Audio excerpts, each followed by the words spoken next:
Movie की शुरुआत में हम देखते हैं एक उल्का पिंड पृथ्वी की तरफ तेजी से आ रहा है और बहुत से टुकड़ों में बंटकर एक शहर के जंगलों में गिर जाता है, पर उस चीज को देखने पर वो एक उल्का पिंड तो बिल्कुल नहीं लगता है। सामान्य दिन की भांति अगले दिन भी इस शहर के लोग अपनी रोजमर्रा के कामों में लग जाते हैं और इसी शहर में ही स्टाला और ग्रांट नाम के पति पत्नी भी रहते हैं। स्टाला पेशे से एक टीचर है। रात होती है, ग्रांट बार में बैठकर शराब पी रहा था, तभी उसके बचपन की एक दोस्त उससे मिलने आती है जिसका नाम ब्रेंडा है। बातों ही बातों में वो दोनों हंसी मजाक करने लगते हैं और जंगलों के रास्ते अपने घर जाने लगते हैं, लेकिन थोड़ा आगे जाने पर ग्रांट को एक अजीब सी चीज दिखती है जो उसने पहले कभी नहीं देखी थी। जमीन पर किसी चीज के वहाँ से गुजरने के निशान थे, जिसे देखकर ग्रांट कहता है कोई और चीज भी इससे निकल कर गई है। ग्रांट उस निशान का पीछा करने लगता है और कुछ दूर जाने पर उसे एक बेहद ही घिनौना और अजीबोगरीब रहस्यमयी जीव दिखता है। ग्रांट उस जीव को अच्छे से चेक करने लगता है और तभी अचानक से कोई सुईनुमा चीज उसके अंदर से निकलती है और ग्रांट के पेट में जाकर चुभ जाती है। अब वो चीज उसके पेट के अंदर घुसकर सीधे उसकी मस्तिष्क में जाने लगती है। ये एक परजीवी है जो दूसरे ग्रह से आया है।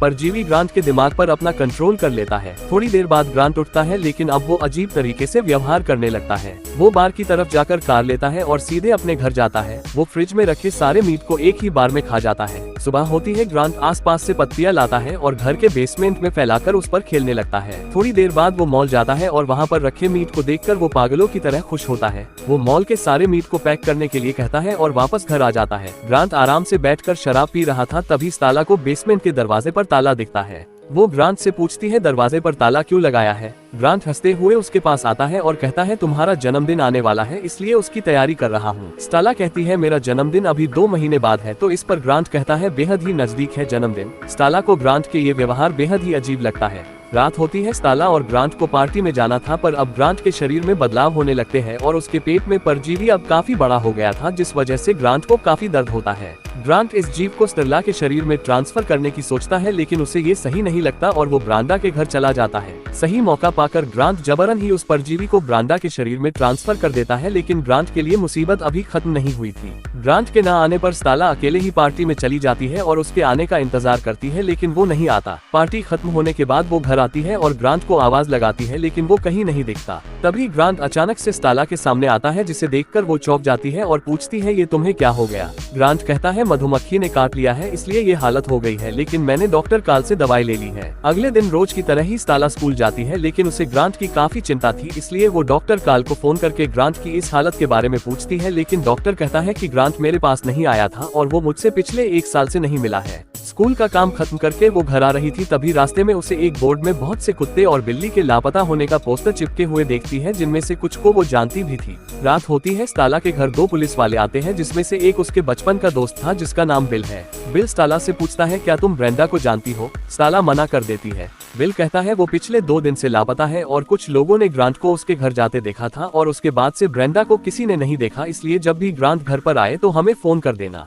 कुछ देर बाद पुलिस वाले चले जाते हैं। स्टाला फौरन घर में जाती है और एक बेसबॉल बैट को लेकर उस बेसमेंट के दरवाजे पर लगे ताले को तोड़कर जैसे ही दरवाजा खोलती है उसे बहुत तेज बदबू आती है। वो किसी तरह नीचे जाती है और वहाँ का नजारा देखकर दंग रह जाती है, क्योंकि हर जगह वही लापता कुत्ते और बिल्ली के कटे पिटे शरीर थे। वो फौरन ऊपर आती है और पुलिस को फोन करती है, लेकिन ग्रांट तब तक वहाँ आ जाता है और स्टाला को देखकर बहुत गुस्सा करता है। स्टाला वहाँ से भागने की कोशिश करती है, लेकिन ग्रांट उसे पकड़ लेता है और अब वो उस परजीवी को उसके अंदर भी ट्रांसफर करने लगता है, लेकिन इतने में बिल और साथ ही पुलिस वाले वहाँ आ जाते हैं। ग्रांट किसी तरह वहाँ से बचकर भागने में सफल हो जाता है। बिल ग्रांट के इस हालत को देखकर चौंक जाता है। 3 दिन गुजर जाते हैं, लेकिन ग्रांट का कोई अता पता नहीं था, जिससे पुलिस डिपार्टमेंट में काफी दबाव था और पुलिस अफसर बिल को जल्द से जल्द ग्रांट को खोजने के लिए कहता है। तभी डिपार्टमेंट को एक मरे कुत्ते की खबर मिलती है। सभी पुलिस वाले वहाँ जाते हैं और कुत्ते की हालत को देखकर बिल कहता है ये काम ग्रांट ने ही किया होगा और वो इसी जंगल में ही रहता होगा, लेकिन वो जंगल बहुत बड़ा था और इन सब के लिए पूरे जंगल में ग्रांट को खोजना भूसे में से सुई को खोजने के बराबर था। बिल को ग्रांट के अगले हमले का अंदाजा हो चुका था, इसलिए वो उसको पकड़ने के लिए प्लान बनाता है। सब पुलिस वाले हथियार लेकर उस जगह जाने के लिए तैयार होते हैं जिस जगह ग्रांट रात में आने वाला है। स्टाला को ये बात पता चल जाती है कि वो सब ग्रांट को पकड़ने जा रहे हैं, इसलिए वो भी बिल के साथ चलने की जिद करती है और बिल मान जाता है। वो सब उस जगह पहुंच जाते हैं जहां ग्रांट के आने की उम्मीद है। सारे पुलिस वाले चारों तरफ फैल जाते हैं और रात होने तक अपनी पोजीशन पर बने रहकर उसके आने का इंतजार करते हैं। तभी पुलिस अफसर किसी चीज को बहुत हैरानी से देखने लगता है। वो ग्रांट था जो अब पहले से भी ज्यादा बदल चुका था, जो कि अब बेहद ही घिनौना लग रहा था। सारे पुलिस वाले उसे देखकर चौंक जाते हैं। ग्रांट पास में ही खड़ी गाय को मार देता है और उसे अपने साथ जंगल की तरफ लेकर जाने लगता है, लेकिन तभी स्टाला भागकर ग्रांट के पास जाती है और उसे बुलाती है। ग्रांट पीछे मुड़ता है, इतने में सारे पुलिस वाले उसे घेर लेते हैं। स्टाला उसको अपने साथ चलने को कहती है, लेकिन ग्रांट नहीं मानता और जाने लगता है। इतने में एक आदमी उसकी तरफ बंदूक तान कर खड़ा हो जाता है और तभी ग्रांट उसके ऊपर हमला कर देता है, जिससे वो दो भाग में बट जाता है। ग्रांट भागकर जंगल की तरफ चला जाता है। सारे पुलिस वाले उसका पीछा करते हैं और एक लकड़ी से बने घर के पास पहुंचते हैं, जहां से बहुत तेज बदबू आ रही थी जो असहनीय थी। तभी बिल को अंदर से किसी के रोने की आवाज सुनाई देती है, इसलिए वो अंदर जाने का फैसला करता है। अंदर जाकर देखने के बाद सबके होश उड़ जाते हैं। ये ब्रेंडा है। ग्रांट उसके शरीर में परजीवी ट्रांसफर करने के बाद यहाँ ले आया था और उसे हर वक्त मीट खाने को देता था।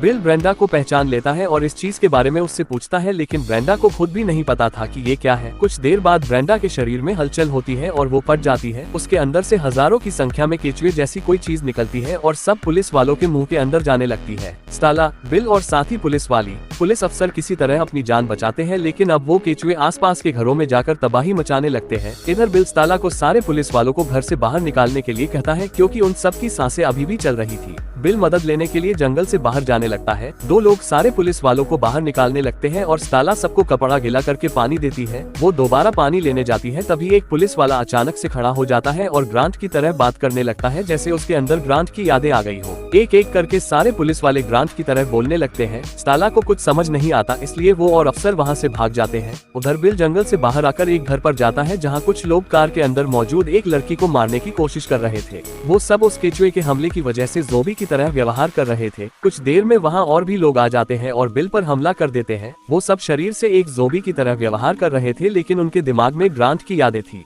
बिल और लड़की फौरन भागकर कार की तरफ जाते हैं। बिल कार की रेडियो से मदद मांग रहा था, तभी वो स्टाला और अफसर को देखता है, जिसके पीछे वो पुलिस वाले पड़े थे। बिल फौरन उन दोनों को कार में बैठाता है और वहां से निकल जाता है। वो रेडियो से पुलिस स्टेशन पर कॉल करके एम्बुलेंस भेजने के लिए कहता है, लेकिन इतने में वो केचुए पुलिस स्टेशन में भी पहुंच जाते हैं। इधर कार में बैठी लड़की बताती है कि जब वो केचुए उसके मुंह में घुस रहे थे, तब कुछ देर के लिए उसके अंदर ग्रांट की यादें आ गई थी और उस रहस्यमयी जीव की भी यादें आ गई थी, जिसे ग्रांट ने सबसे पहले जंगल में देखा था। लड़की ये भी बताती है, ये रहस्यमयी जीव दूसरे ग्रह से आए हैं और उन सब केचुए का दिमाग एक दूसरे से जुड़ा है। कुछ देर में वो सब पुलिस स्टेशन के पास पहुंच जाते हैं, लेकिन तभी एक कार बिल के कार से टकराती है। कुछ लोग स्टाला को लेकर जाने लगते हैं और कुछ लोग बिल और लड़की के पीछे पड़ जाते हैं। वो दोनों भागकर पुलिस स्टेशन के पास छिप जाते हैं। बिल लड़की से कहता है, पुलिस स्टेशन में एक ग्रेनेड बम है, अगर उस बम से ग्रांट को उड़ा देंगे तो ग्रांट के साथ साथ ये सब लोग भी मर जाएंगे और उनकी जान बच जाएगी। वो दोनों चुपके से अंदर जाकर बम को ले लेते हैं। इधर वो सब लोग स्टाला को एक कमरे में ले जाकर लेटा देते हैं और उसको सजाने लगते हैं। थोड़ी देर बाद स्टाला को होश आ जाता है। उसे कुछ समझ नहीं आता वो कहाँ है। वो लोहे के नुकीले ब्रश को अपने कपड़े के अंदर छिपा लेती है और दूसरे कमरे में जाती है, जहाँ ग्रांट था, जो अब एकदम से बदल चुका था। ग्रांट स्टाला को जकड़ कर मारने लगता है, लेकिन स्टाला उसको पहले की बातें बताने लगती है, जिससे ग्रांट को उस पर दया आ जाती है और वो उसे छोड़ देता है। स्टाला फौरन कपड़े से ब्रश को निकालती है और उसको मारने लगती है, लेकिन ग्रांट उसे दूर फेंक देता है और उसको मारने लगता है। इतने में बिल वहाँ आ जाता है और जैसे ही वो बम फेंकने वाला होता है, ग्रांट बिल को बाहर फेंक देता है और वो बम पानी में जाकर फट जाता है। ग्रांट सुई जैसी चीज बिल के शरीर में चुभाने लगता है, लेकिन बिल पास में रखी सिलेंडर के अंदर उस सुई जैसी चीज को डाल देता है, जिससे सिलेंडर की गैस ग्रांट के अंदर जाने लगती है और स्टाला फौरन ग्रांट पर गोली चला देती है, जिससे ग्रांट फट जाता है और ग्रांट के साथ जुड़े सभी लोग मर जाते हैं। इस तरह स्टाला, बिल और लड़की की जान बच जाती है और मूवी यही समाप्त होती है।